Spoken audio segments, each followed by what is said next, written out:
guys, here it is, the 1992 spec super bass rebuilt. Okay, so I mean, this is now a stock super bass, right? So I won't kind of run you through the whole thing, but I guess the things to point out are the pot values with the old tone stack that was there. They're not standard pot values, right? So treble, middle, bass in a Marshall tone stack, you'll have 1 meg audio, 25k linear, and 250k linear.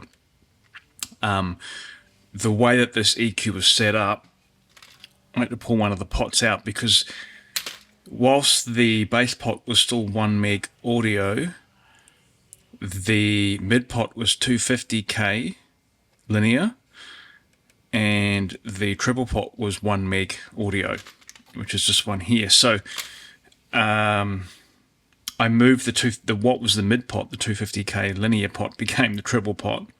So we're able to kind of, reuse the vintage pots. And that's a new 25k linear, just an alpha pot, right? But slot straight in there, 5/8 of an inch bushing size on it, rather than the metric M8. The imperial measurements will fit the Marshall chassis better. The rest of the board, right? I flipped it up this way like I normally do. You've seen me do that on the channel before.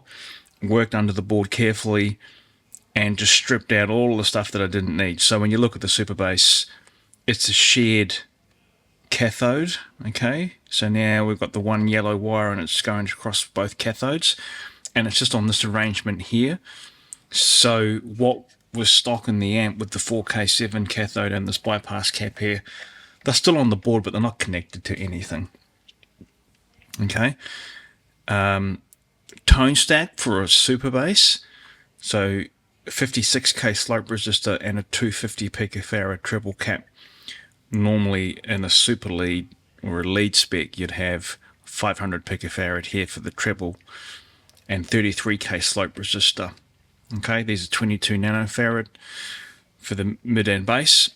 0.1 microfarad couplers for the phase inverter. Okay, that's a base spec. Super lead spec, these will be 0.022. Okay. Sometimes in the 50 watt amps, Marshall would use 0.1 here, even for a lead spec amp. I've got a video actually on my 1969 50 watt Plexi where I do an A/B test of 0.022 or 0.1 here in the phase inverter couplers, so you can go back and have a listen to that and you can hear the difference between the two. But simply put, the 0.1, the larger value, will let through the little bit more bottom end, which for a bass spec amp is clearly important.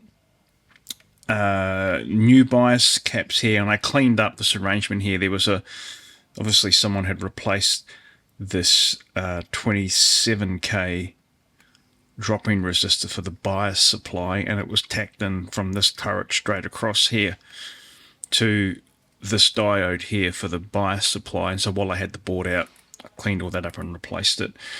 The amp's sounding fantastic. Let's go and have a listen to it.